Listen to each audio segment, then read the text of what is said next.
Hello students, welcome back your YouTube channel goal of life with study. I hope आप सभी अच्छे होंगे और आपकी तैयारी अच्छी तरीके से चल रही होगी। जैसा कि आपने थंबनेल में देख लिया है, आज हम बात करने वाले हैं पर परागण के बारे में।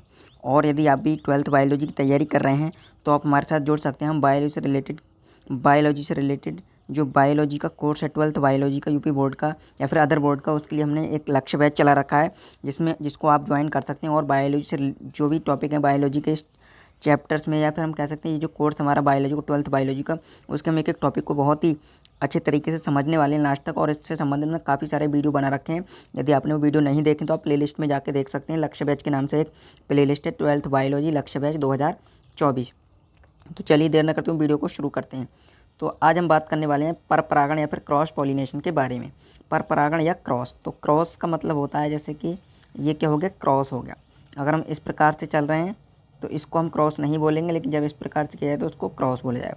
क्रॉस पॉलिनेशन का अर्थ ये होता है जैसे कि ये हमारे पास कोई एक प्लांट है, एक प्लांट इधर है हमारे पास, ये वाला मेल प्लांट है यानी कि नर, और ये फीमेल प्लांट है। अब जो नर प्लांट है वो क्या करेगा, वो रिलीज़ करेगा परागकण। परागकण जब वो रिलीज़ करेगा, वो परागकण क्या होंगे, फीमेल के स्टिग्मा पर आएंगे, यानी कि दूसरे पौधे पर जाएंगे।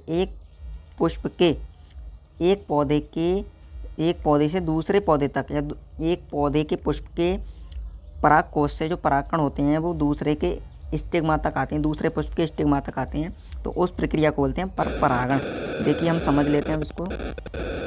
पर परागण में एक ही पुष्प के परागकण उसी जाति के किसी अन्य पौधे के वर्तिकाग्र पर पहुंचते हैं, अतः दोनों पुष्प दो अलग अलग पौधों पर लगे रहते हैं। पर परागण की क्रिया का मुख्य लक्षण ये है कि इसमें बीज उत्पन्न करने के लिए एक ही जाति के दो पौधों का होना आवश्यक है। यानी कि पौधे जो होंगे दो होंगे, लेकिन वो कैसे होंगे, एक जाति के होंगे।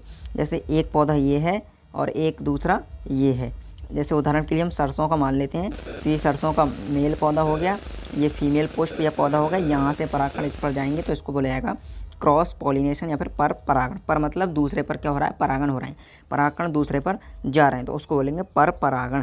और स्वपरागण में क्या होता है, उसी पुष्प के या उसी प्लांट के किसी अन्य पुष्प पर जो परागकण जाते हैं तो उसको स्वपरागण कहते हैं।